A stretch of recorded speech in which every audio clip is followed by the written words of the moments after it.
It's now 6 p.m. I'd like to call to order the Regional Planning Commission public hearing meeting for Thursday, April the 4th, 2024. I've asked our attorney, Greg, to lead us in the pledge as we customarily start.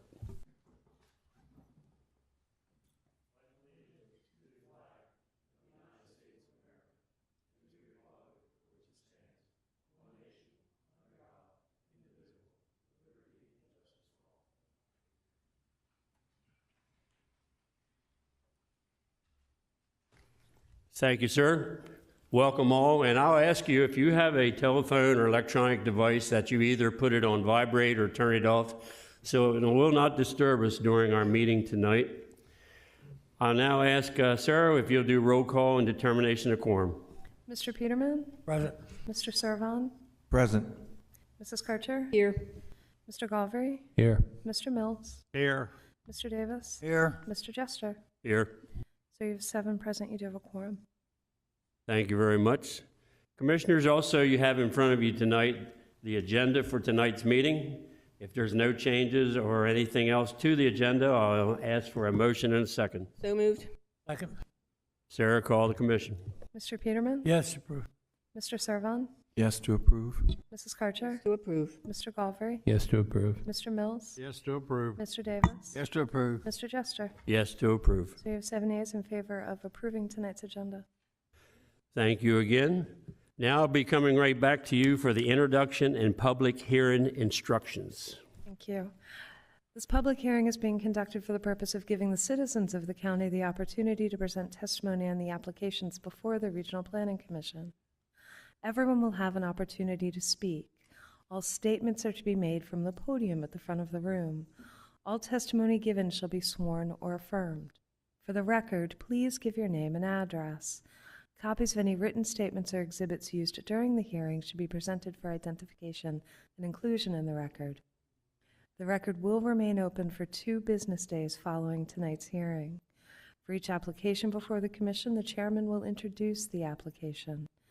Then the applicant or representative will be given 15 minutes to present the application. Following that, those in favor of the application will be allotted 5 minutes each to speak. Then those opposed to the application will be allotted 5 minutes each to speak. When everyone has had an opportunity to give testimony, the hearing on the application will be closed. No decision will be made by the Commission tonight. The Commission will hold a public business meeting next Thursday, April 11th at 6 p.m., at which time it will make a decision on the applications heard tonight. All information of record will be considered, and a common vote of 4 members of the Commission is required to make a decision. Anyone may attend the business meeting, but no new public testimony will be received.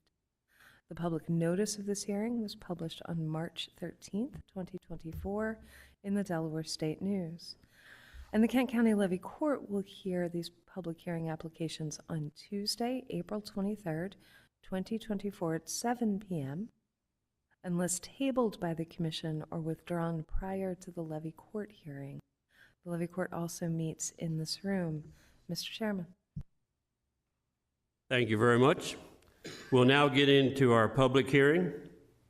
Number 1 on the agenda tonight is application title CS-24-02, Cattail Creek Propane Facility. Applicant is Petroleum Equipment Incorporated, 3799 North DuPont Highway, Dover, Delaware, 19901.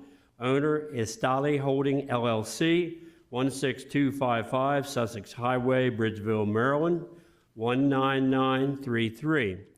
Engineer is Morris and Ritchie Associates Incorporated, care of Charlie Barnett, 111 Rutherford Drive, Newark, Delaware, 19711.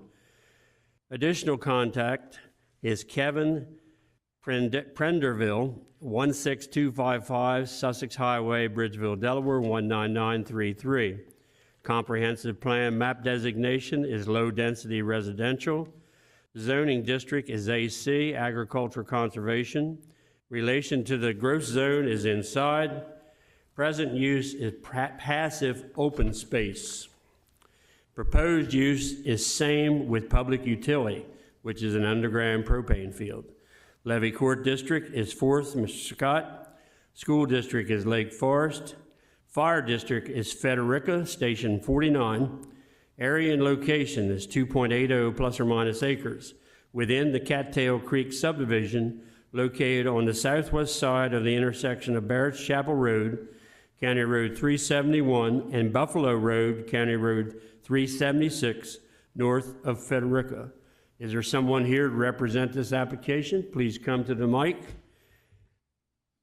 Give us your name and address, and you can be either sworn or affirmed. Thank you, sir. And keep it up to your mouth pretty good. Thank you. Good evening. I'm Charlie Barnett with Morrison Ritchie Associates, 111 Ruth R. Drive, Newark, Delaware.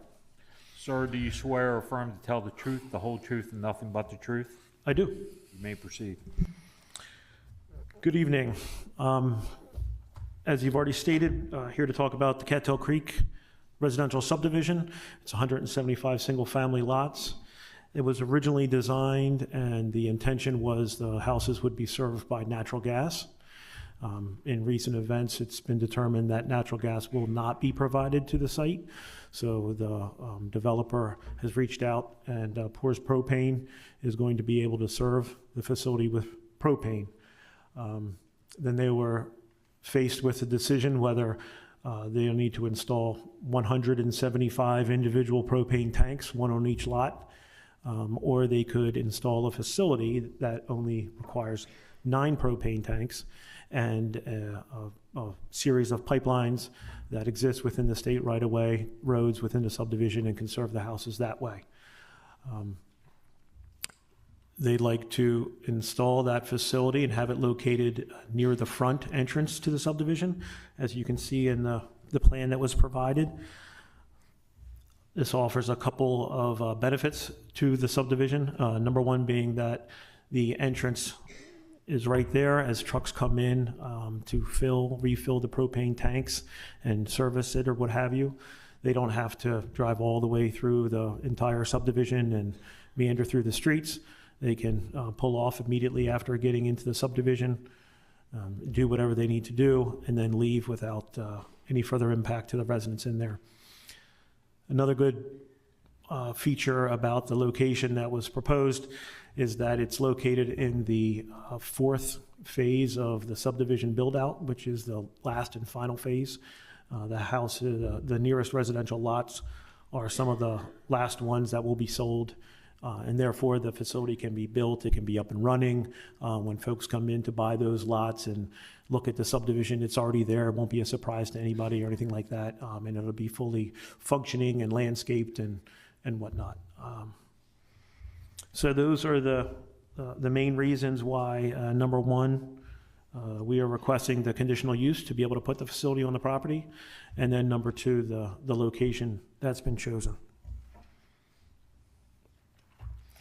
With me tonight is a gentleman from the propane facility, Mr. Aaron Content, as well as the other applicant, Kevin Prenterville with Insight Land. If you have any You are questions. aware that the county planning has recommended denial of this particular waiver, correct? Yes, I do. I do understand that.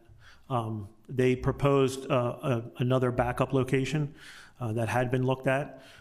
Unfortunately, one of the concerns, and Mr. Prenterville can speak more to this than I can if you have more questions, but unfortunately the lots nearest that proposed location have already been sold.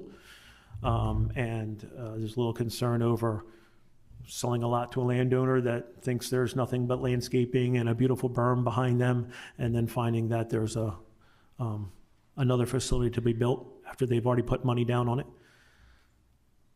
So with a propane facility like this with the 9 individual tanks, I guess the owners won't have any options except just to pay whatever fee it is that propane costs for them to, just like natural gas being supplied to development, there'll be a constant price, correct? I'm not an expert on that, but I imagine it would work the same as natural gas would. Okay. Sarah, would you like to address about the other location, what the staff had come up with? Staff simply suggested the other open space to the east, just because it's a larger parcel and would require fewer waivers. It comes closer to compliance. Okay, I'm getting ready to open it up to the other commissioners in case somebody has a question. Anybody else have a question? Where is the other Hold up, location? Mr. Mills? Where is the other location? I don't know if will my pointer work on those? Negative. You got it in your packet about the alternate location. Do you need Sarah to explain it? The one on the left So is on what that- was proposed, the one on the right is what the staff had suggested to consider. Okay, thank you. It's very similar. It's up very near Barrett Chapel Road, but instead of on the west side of the entrance, it's on the east side of the entrance. So is that answer your question?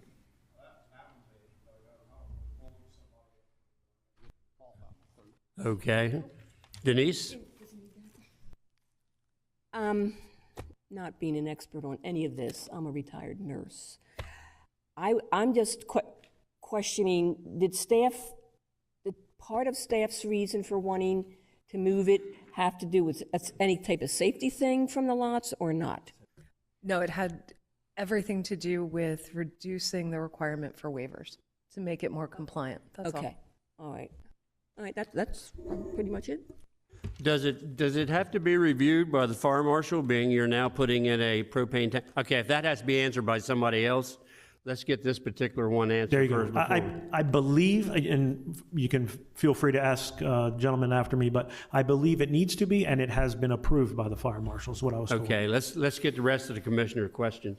Peter, would you like to ask a question? Yes, so the current site that's there in yellow is near some lots on its own. behind So lot either one. way, someone's going to be living near it, right? Correct. I think the difference that we would present is that Lot 1, the nearest lot to it, the way we propose it, is one of the very last lots to be sold and constructed, and potential home buyers going to come in and see the facility already constructed, already operating. There's no way to surprise them with something they didn't see, whereas somebody else has already purchased the lots that the planning office proposed to put it behind, and we would have to go back to them and tell them that. So you sold the lots before you got approval for the natural gas? I don't know the timing, but We'll get to that I was in a gonna few say, minutes okay, then. yep. Okay. We'll keep that question, Peter, and when he gets up there, we'll get it answered. Mr. Peterman? On this tank, everyone that development will have to purchase their heating, hot water heater, whatever it is, from the owner of these tanks, that's correct? again, I'm not sure how that works. Yes, I believe so. So there's no way that those people could go to an outside vendor. Whatever price you say would be the price if it was hired at an outside vendor or what, right? Correct. Something like that. Okay, thank you. Mr. Garvey? I guess this is a question from staff. So currently the code would have a minimum of 100 feet from the parcel line and 200 feet from the nearest residential dwelling setback. So if the applicant is asking for 30 feet from the parcel line and 55 feet setback, I mean, that's a substantial reduction from in the existing code. And so I'm trying to get my mind around, is this a safety issue? This is the reason why the original distances were required? Why is it so easy to literally more than half those distances without it being a safety issue? I honestly can't answer you what the motivation was when those setbacks were created. I wasn't here. So I don't know what the reasoning was. But given that they exist, we were looking to reduce the need for waivers. And the fire marshal didn't weigh in on that, so it's just something that I'm thinking about, but it really hasn't come to, it isn't a concern for the fire marshal in terms of this. Okay, It thanks. does not appear to be. My understanding is that without a conditional use, the developer is able to, and the propane company, is able to install 175 propane tanks, one in each individual lot, and they only have to be 20 feet off of those lot lines, inside the lot. It can be Okay. within 10 feet of the house itself. So Right, that's I true. don't, for me, the safety doesn't quite fall into that scenario, but that's my humble opinion. Thank you. Mr. Mills, you got another question? Yeah, we need to go back to the other map, if we could, where the entrance of it is off of, end of Buffalo Road there.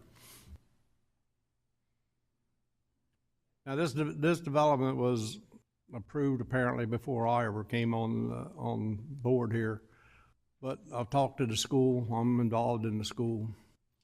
And the school does have a lot of concern now, although they can't oppose it now, but do have concern of loading kids there at that entrance on that road. It's got that bend on it, and with the new Buffalo Road coming out to the end of it. This is a concern, these tanks being put where they are, close as they are to that road, where all those kids and cars have got to be parked, unload or load up kids. According to what I'm seeing on this development, there's no place for the bus to go in to load and unload these kids. That is a concern. It's not, they're not opposing it, but it is a concern and want it on record that it would be a concern. Okay, thank you.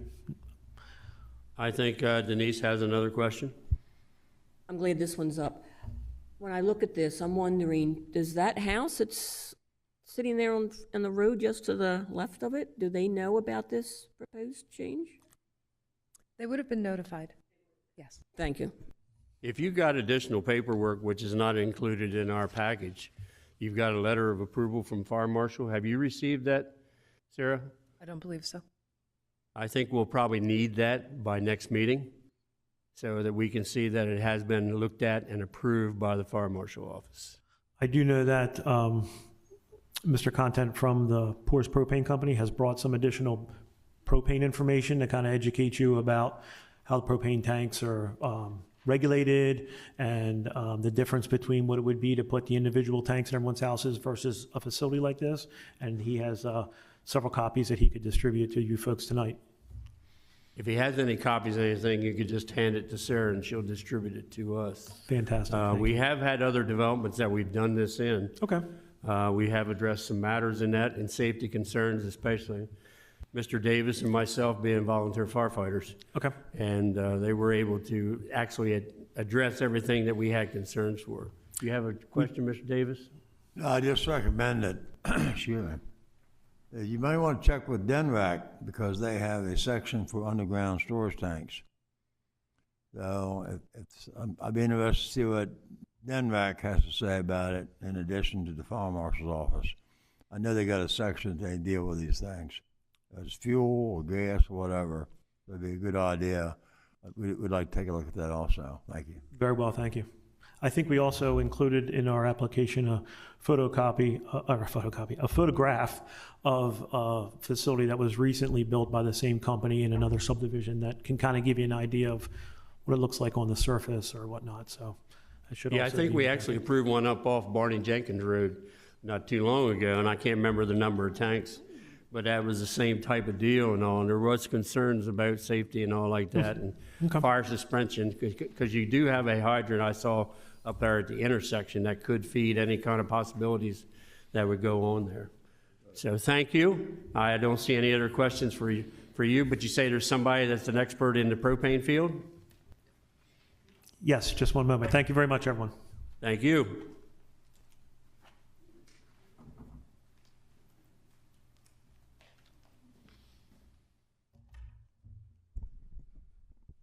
How are you doing? My name is Aaron Content. I live at 43 Shinnecock Road, Dover, Delaware.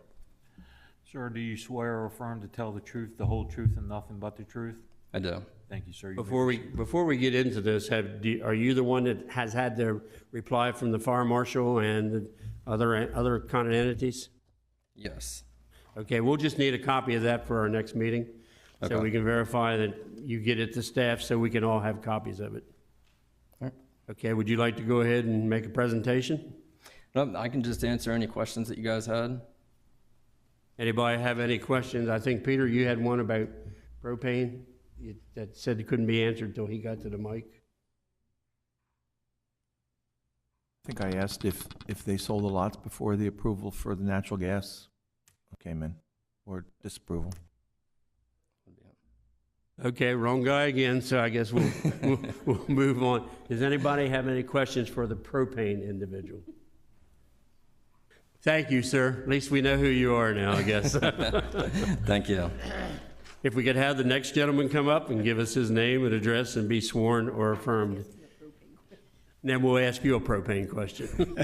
Hello, folks. My name is Kevin Prenderville. The address is 16255 Sussex Highway. I'm with Straley Holdings.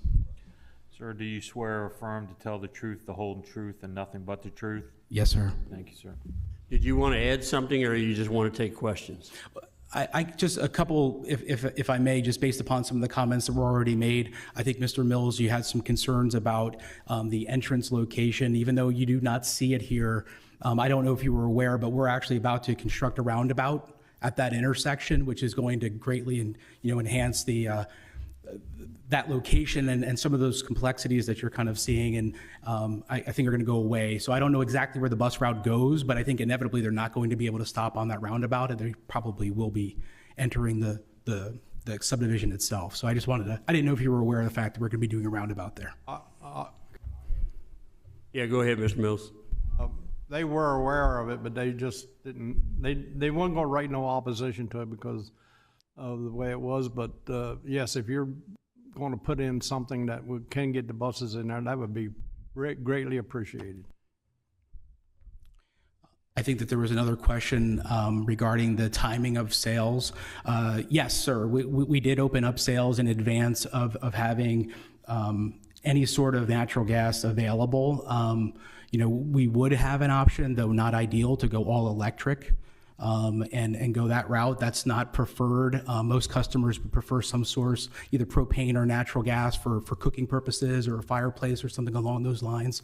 And it's usually a lot more cost effective than electric itself. So we went ahead with, understanding, I think you referenced another subdivision that did receive approval. The gentleman before me, it was actually his company that did work on that. Again, we thought that we would have a path to either natural gas or propane, but I guess a plan C would be all electric if we needed to do that. Well, what happened, can I ask, I don't know if you're the right one or the other gentleman, what happened with the natural gas? The natural gas option was cost prohibitive, so we were trying to seek that from Chesapeake Utilities. Given that there's not other subdivisions, so they do their whole cost calculation models. They can get into whatever that is, but effectively we tell them what services we would need. Then they come back to us with a price. Sometimes it's very low if you have other subdivisions that are feeding into that. Unfortunately, the location of this one and all the surrounding area, there's not as much. So unfortunately, that wasn't an option for us. It was just too cost prohibitive. Thank you, sir. Any other commissioners have any questions here? Mr. Peterman? How far is a natural gas line from this?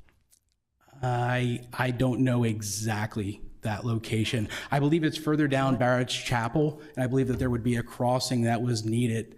I think that there's a tack stitch there or what have you. I think it's further down Barrett's Chapel, closer to 1. Is it miles away? Is it? I don't know the exact, I'd have to check with Chesapeake to understand. They're the owners, Chesapeake Utilities, so I'd have to verify where their location is. Okay, Mr. Peterman? Thank you all for your answering our questions. We finally got all three of you up to the mic, and I appreciate your working with us. I'm so sorry, sir. May I say one other thing? With respect to those lots, yes, they were sold. We do have 2 customers that are waiting to start their home. They paid upwards of $15,000 for a premium for those lots, just given the proximity to that open space. As Charlie sort of indicated a little bit earlier, that was not disclosed at the time that they wrote those contracts, obviously, because it wasn't contemplated. What he was getting at was, like, hopefully, should we be able to secure this, we would be able to disclose that to folks prospectively. I just wanted to let you guys know that there was, some future residents in there that were, paying a premium for that location. Yeah, we're not in the market to change the way we do something just because you gentlemen are selling lots in development. I guess you understand that. We're all about safety and convenience and all like that. So that's what we look at before we approve anything like this. Absolutely. Understand, sir. Thank you very much. Any more questions? Thank you. Thank you all. Seeing nobody else to come to the mic from this particular development, I'll open it up. Is there anybody from the public here who'd like to speak? Anybody on the mic? Nobody, no place. Okay. Is anybody here in favor of this, in favor of this operation? I'll get it out in a minute. Third and final call, is anyone here in favor of this operation? Going over to the opposition, Mark, is there anybody on the phone? Still no, we don't have any general public online at this time. Is anybody here opposed to the movement and seeing what they see on this application? Anybody here opposed? Third and final call. We will now take this project up next week. Thank you all for your input.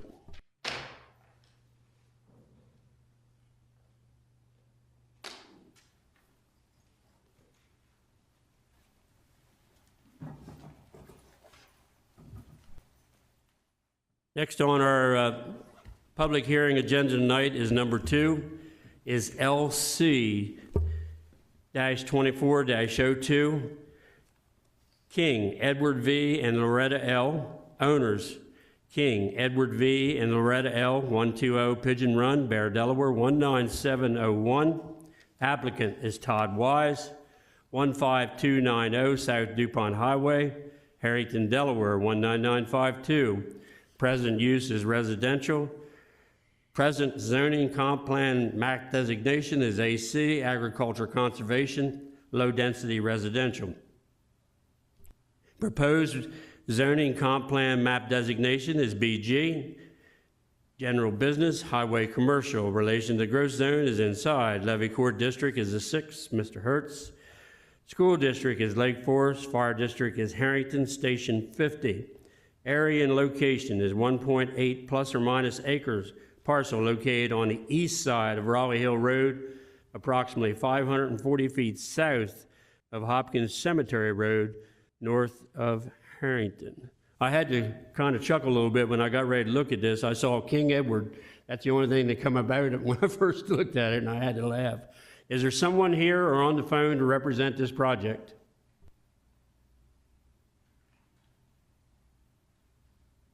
We've had this happen a couple times before, and we've actually not dealt with it if people aren't present. So I'm going to open this up to the commissioners to see what they'd like to say. Mr. Davis. I think a person has an obligation to come and answer any questions the commission may or may not have. And I think since they haven't been notified, just here they come. Just in time to get ready to have the same. Are you here for the? King, yes. We were just about to put you off for another month, so. It was, hold on a traffic. minute. I just Hold on, covered sir. everything. Hold on. I'm done. I was going to have it postponed, but he's here now. Thank you. If you'll give us your name and address, and you can be either sworn or affirmed as a representative of this application. Yeah, my name's Todd Wise, and my home address is 2884 Andrewville Road, Greenwood, Delaware. Sir, do you swear or affirm to tell the truth, the whole truth, and nothing but the truth? Yes, I do. Thank you, sir. Go right ahead with your presentation. To me, it's kind of a slam dunk. Everything around this property is already BG. There was a trailer on that property for many years, and it was just removed about a year and a half ago. So we're just going to bring it to BG just like all the other properties. I will open up to the commissioners. So I'm certainly glad you showed up, sir, because we don't, if somebody's not here enough to represent the application, we don't. I understand that. Don't condone that. So I'll open up to the commissioners. Anybody have any questions for this particular applicant? A question? None? Oh, you do, Mr. Mills? Yeah, what is your reason for wanting to change this to BG? Because the adjacent properties on both sides, either side, are BG. Property in front of it is BG. And so naturally it's BG. Our fence line actually goes on to that property from the front BG. So it would bring that in to be conforming, because right now it's non-conforming because I don't know what the footage is, but a little bit of the fence is on that property now. So that's the main reason. So you have no use for it for anything that's in the BG zoning, right? No use for the lot? Correct. If it's in BG, have you got a use for it? Correct. Use. No, we have a use for it right now because there's materials laid on that lot from the lot in the front. And the fence line, like I said, the fence line extends back onto that BG, or excuse me, AR zoning. See, but is that? In other words, you see in the yellow line, you see that material that's on, would be the west side, I guess, of that line. Right, I got it. That material basically is not conforming to the BG that's on the front side. So that's why one of the reasons we're trying to make that BG as well. Where the building is that's in BG, correct? Correct. Yeah, that's BG to the left of it and to the right of it. What business is that? Aquaflow Pump and Supply, we're a wholesaler, distributor. Got it, right.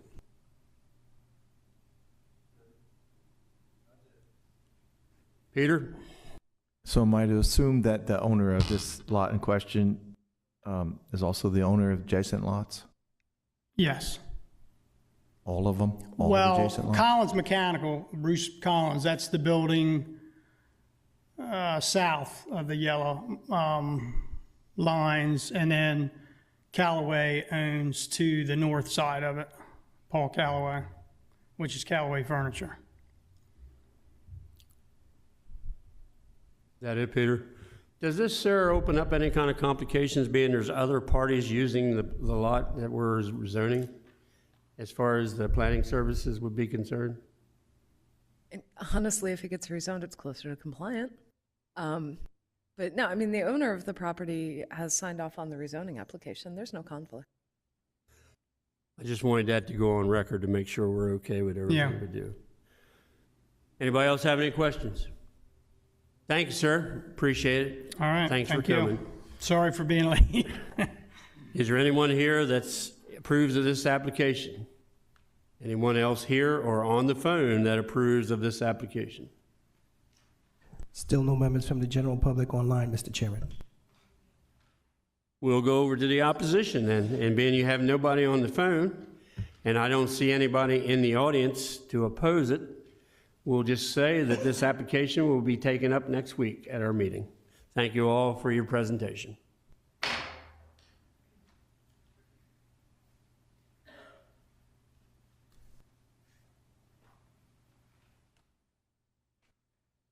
We'll now go into our third public hearing.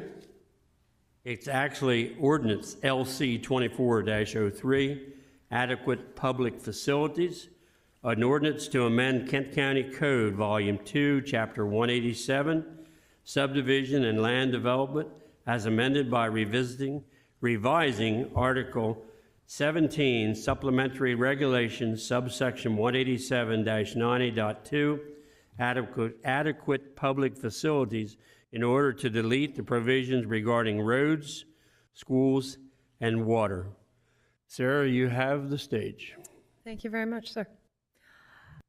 Some commissioners may recall that the levy court originally adopted an adequate public facilities ordinance in 2006 and then added the provisions for schools and roads in 2007. Sarah, I'm not going to interrupt. Sure. Could you pull it closer? I think some of the commissioners said they can't hear you. Sure. The county has had an adequate public facilities ordinance since 2007. Conditions have changed in the county substantially since then. The levy court held a workshop, I believe in March, to discuss whether it was desirable to continue having these within the code. Ultimately, the consensus was when it comes to public water, that's actually addressed elsewhere within Chapter 187, so it becomes redundant.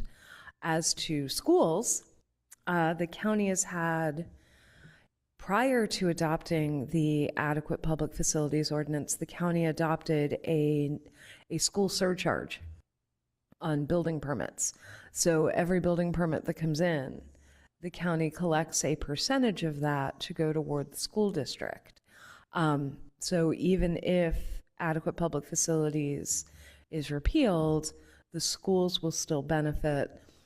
And as it relates to roads, two factors. One, DelDOT addresses new development differently than it did when these ordinances were adopted,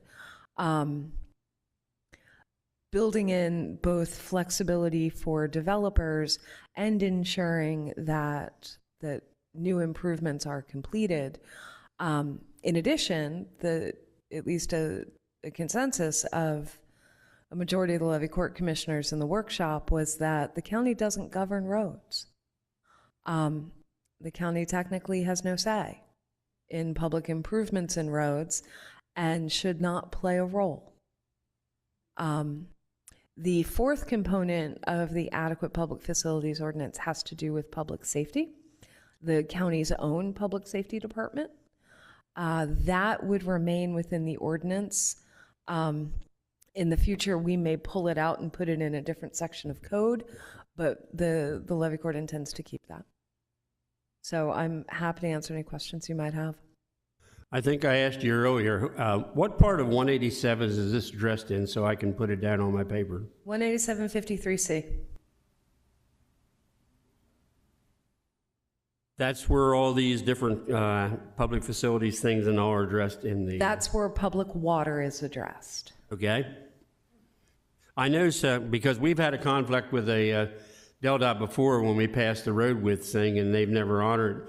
They kind of thumbed their nose at us and all like that, even though we knew it was a safety issue for us. And that's still kind of on the books, but not on the books. We can't enforce it because we are not the governing authority. Yeah, I understand that.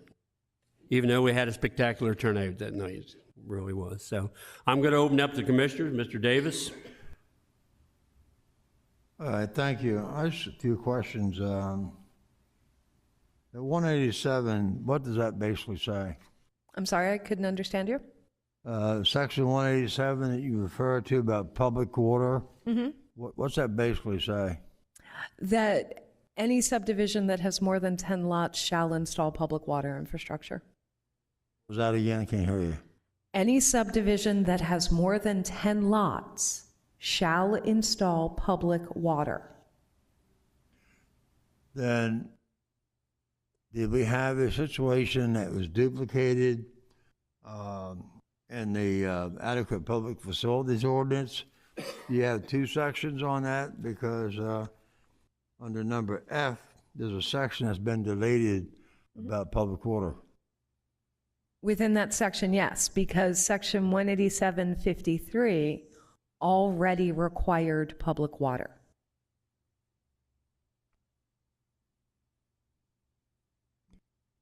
I guess I didn't read the 18753. I will. Huh? 50, what? 187-53C. Okay. Now, does that mandate that there will be public water in 10 or more houses? Is that correct? Yes, that is correct. Okay. So, is that the reason why you deleted this one section that talks about public water? Yes, it was redundant and we were cleaning it up. Okay.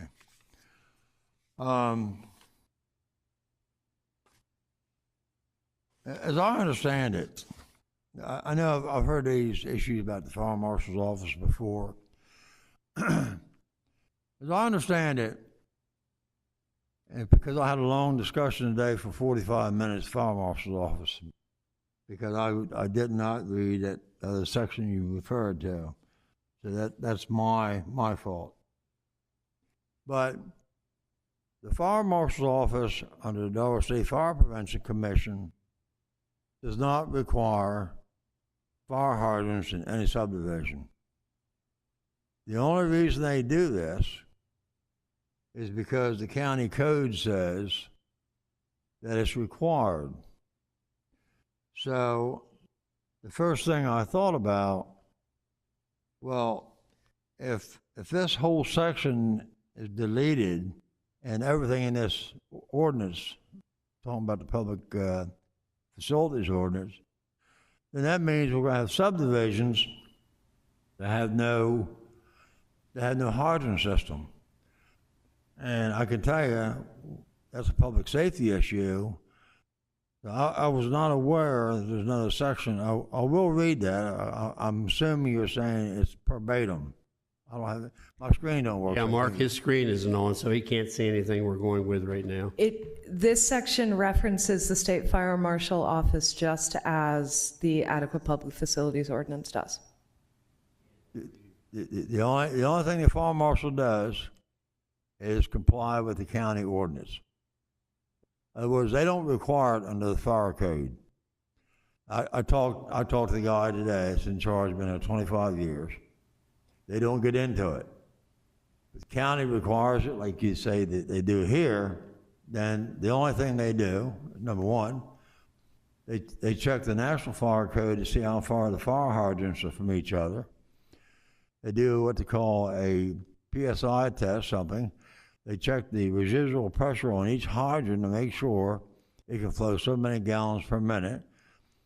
And they check the type of hydrant, and that's the end of the conversation. That's all they do.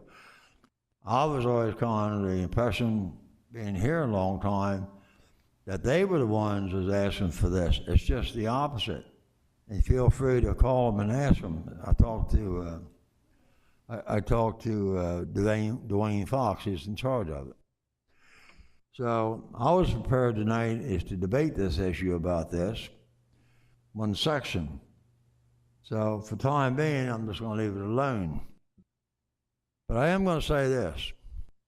I don't support this legislation. I understand, Delaware's interesting how gossip gets around, and some of it I've confirmed.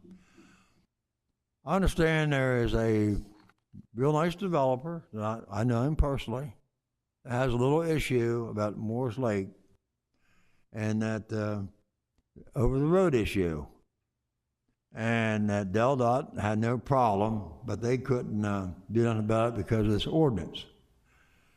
What I'm a little concerned about, I think this ordinance, I was around when this was all done. I think, Sarah, you worked real hard on this ordinance, as I recall. Commissioner Bannon was president. It was a major thing. They met with the contractors, real estate people. There was a lot of input, and there's a lot of good things in this thing. So setting aside the water issue, you've already corrected one problem. That's with the school tax. That's been taken care of. You've already taken care of the EMS program. That's taken care of, okay? I don't know why we want to destroy an ordinance, because once this infrastructure is no longer in place to put in, we're going to have a hard time getting it back someday. And when I read this, it's very lengthy, it's kind of complicated. 90% of this Adequate Public Facilities Ordinance has been red marked, means it goes away. I don't think that's right. The argument was, I shouldn't say argument, but the comment was made that the construction of houses are down as opposed to when it was 2006. That don't mean 3 years from now it might not be just the opposite. I think this is wrong, is to take a good ordinance that's worked for several years, and it all started with one person, and you know what I'm talking about, Sarah. We're not going to mention no names. That's where it started. And we're going to delete an ordinance that's worked for all the people in this county ever since 2006, I guess it was. And I don't agree with that. Once it's gone, on. So that's my thoughts on it. Comes time to vote, I vote how I feel right. I don't think it's right. If you want to make some amendments here, that would be fine. I don't know if we can do it, but yeah, I don't know why the other issue couldn't have been resolved by waiving that on the basis that it was approved by DelDOT. Do something to help that individual. I don't know why we had to go in this package and open it up. But for those of you that have read the whole thing, there's a lot of good things in here. And we're just going to throw it out the door. And everything has got the red line to it, 90%. We're going to throw it out the door and just forget about it. So that's my comments about it. I will go back and read the other section. I thank you for the information. But I, for one, having been there when they was doing all that, I think it's a tragedy that we're going to get rid of this ordinance. The whole thing just about. It's wrong. Thank you. Thank you, Mr. Davis. Denise, I think you got a question? Well, no, I just want to clarify. So I understood everything that you said. So, but what I want to know is where this is elsewhere, like with the fire marshal, as an example. Is there, with their requirements and the others as well, are what they require at least are they the same as what was already in here and it just doesn't need to be here? I mean, or we, in other words, is eliminating those specific areas from the APFO, is that diminishing this, as well, as was said, the safety and all for everyone? As it relates to schools, it does not diminish. They match. They've been designed over time to match. As it relates to roads, the philosophical question is, what is our role? And the levy court, the direction they gave us was, it's not our role. So that's, it's water, schools, roads. And the water is not changed? The county included the requirement for public water in 2003. All we do is copy from them. Is that what No, you're it's telling our me? code. I can't, yeah. Yeah, okay. No, Well, I then don't. It hasn't changed anything. It's just moving around. I don't know why that was added to APFO. That predates me. I don't have the history of it because the language was already there. Okay. All right. So really, it's just moving things around, which is what was done with the rest of the code by making the different charts and things like that. Things got moved around. It didn't necessarily change. It is largely, yes, that is correct, with the exception of roads. Thank you very much. Mr. Godfrey? Sarah, it's, forgive me for not being as up on all of this as I would like to be. On this section F, the one that sticks with me is these fire hydrants. And I understand that levy court says that this is not our role, but currently it is, until we make it not so. I'm just, under 87-53C, which does it actually address the fire hydrants? Or is it fire hydrants being addressed? And let me be more specific.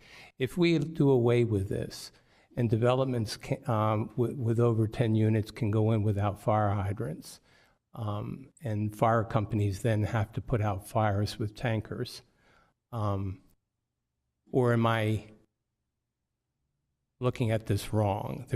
That's not going to happen. I think it would be better to give us the next 2 days to confirm with the fire marshal's office. Would you do so? Because that's a sticking point for me, because I see that as a public safety issue. And if it comes down to where this is not our role, so we want to be done with it, I'm sorry, I would weigh on the side, well, until you can come up with a responsible way of shedding your role. It is your role now, and I'd like you to keep it. So it's a stickler point for me. Thank you. I have a question about the reports that we get each month about agency comments. Mm-hmm. You know, where we get it from Department of Public Works, Kent Conservation, Office of the Fire Marshal, and Department of Transportation. We'll still be getting comments from them, or will that be That's something? a completely separate process. That is entirely separate. Yes, we always invite the state agencies to comment. So we will still get that on our report? That process is not changing. It is entirely separate. Okay, just for my verification. I think Denise has something else she'd like to say. I wondered that too, but then I realized we had that before the APFO, so it didn't matter. this probably should go at the end of our meeting in comments, but I'll say it now because this is the reason I'm bringing it up. They had a workshop. I know that several of us have mentioned that we would like to be involved in some of the workshops. I'm just making a comment that I didn't know about that workshop, and I know I've talked to my commissioner about having joint workshops and stuff. Oh, you got a question, or we okay? Mr. Davis, do you have something else you want to remark? Correct me if I'm wrong, this is the first time I've seen this. This basically talks about domestic water. It doesn't say nothing about fire hydrants. Which is why I said the staff would confirm with the fire marshal and report back. Yeah, but 187-53, this is here somewhere else. I don't see fire hydrants in there. I understand that, which is why I said staff will confirm with the fire marshal and report back. See, Sarah, be very frank about it, and I apologize. I have a hard time understanding you. You got to speak up. I'm sorry. And these things are very important to me to understand precisely what you say. So maybe you need to get closer to Mike, because on my end, I hear you mumble a lot. So I'm not trying to embarrass you. It's just hard to me to understand it. And I apologize. I'm not trying to hurt your feelings. Thank you all. I think there's things like Mr. Mills has. Maybe Mr. Davis will try that next time. Thank you, Commissioner Mills. I think people on the other end have the same problem. It's just not me. In fact, I know that's the case. Any more questions or comments from the commissioners? Yeah, she's going to look into it this week, as Sarah has said a couple times, and she'll have answers back to us. It's going to be added on. Going to be sent to us. We're down to public comment. I don't see anybody here who is public. Anybody on the phone? Nobody's on the phone. Any more commissioner comments? Seeing none. Any other business to bring before the meeting tonight? Hearing none, I will entertain a motion to adjourn in a second. To adjourn. Second. I have a motion and a second. Please call the commission. Mr. Peterman? Yes. Mr. Servon? Yes. Mrs. Karcher? Yes. Mr. Gauvery? Yes. Mr. Mills? Yes. Mr. Davis? Yes, I heard you then. Mr. Jester? Yes, and thank you all for attending. It's been very entertaining.